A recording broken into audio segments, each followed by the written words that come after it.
चलिए अब सीधा आपको भारतीय जनता पार्टी की प्रेस कॉन्फ्रेंस में लिए चलते हैं। और क्या ट्रेजेडी है कि जिस बख्तियार खिलजी ने उसको जलाया और 6 महीने तक जलता रहा, इतने ग्रंथ थे लाखों वहां पर और बड़ी संख्या में दुनिया भर के स्टूडेंट्स वहां पढ़ने आते थे।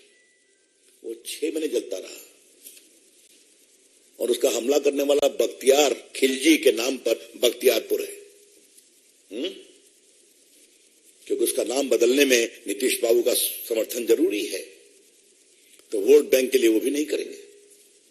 लेकिन गर्व है हमें हमारे प्रधानमंत्री पर और महामहिम राष्ट्रपति जी पर कि अब दुनिया के लोग आए और प्रेसिडेंट बिडेन को उन्होंने बताया, this is the intellectual knowledge परंपरा ऑफ सनातन। मित्रों, बाकी तो बहुत लोग करते हैं, विवादास्पद बयान करते हैं, विरोध करते हैं, उसकी बात तो मैं क्या कहूं, लेकिन सनातन के बारे में एक बात कहना पड़ेगा।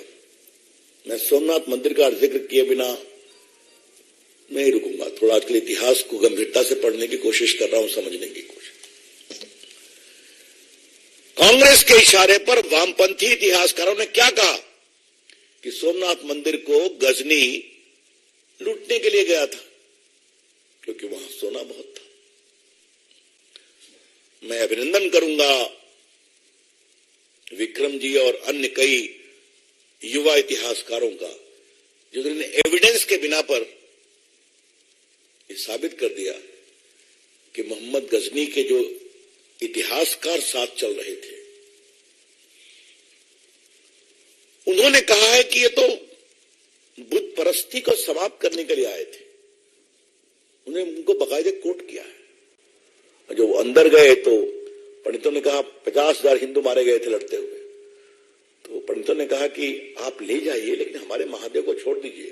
कहा तुम्हारा पैसा लेने में नहीं आया हूं, हमें इसे तोड़ना है और गजनी की मंदिरों में बिछाना है।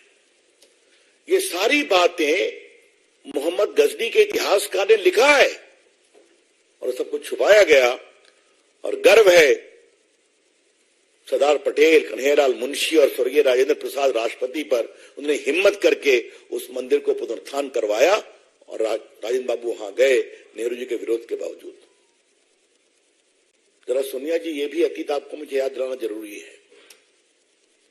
लेकिन सोनिया जी, एक बात आप ध्यान रखिए, उस समय हम छोटी पार्टी थे, अब हम बहुत बड़ी पार्टी हैं, हम देश पर शासन करते हैं और हिंदुस्तान में सनातन प्रेमी, हिंदू आस्था के सम्मान करने वाले आज बड़ी संख्या बुलंदी से खड़े हैं।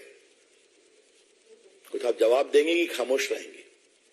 जितना आप खामोश रहेंगे उतना ही देश को स्पष्ट होगा कि सनातन का विरोध आपके गठबंधन के एजेंडा का एक कॉमन मिनिमम प्रोग्राम है, सीएमपी।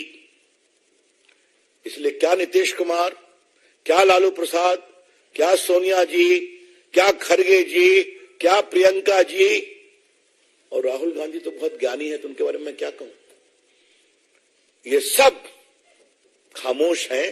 एक की हिम्मत नहीं है कि खुलकर बोले।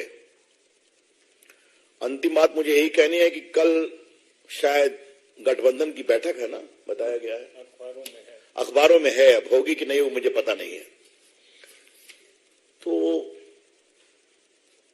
the BJP will urge this so-called selfish opportunistic alliance to come with a categorical resolution that we completely dissociate ourselves and this is not our agenda. ठीक है, धन्यवाद।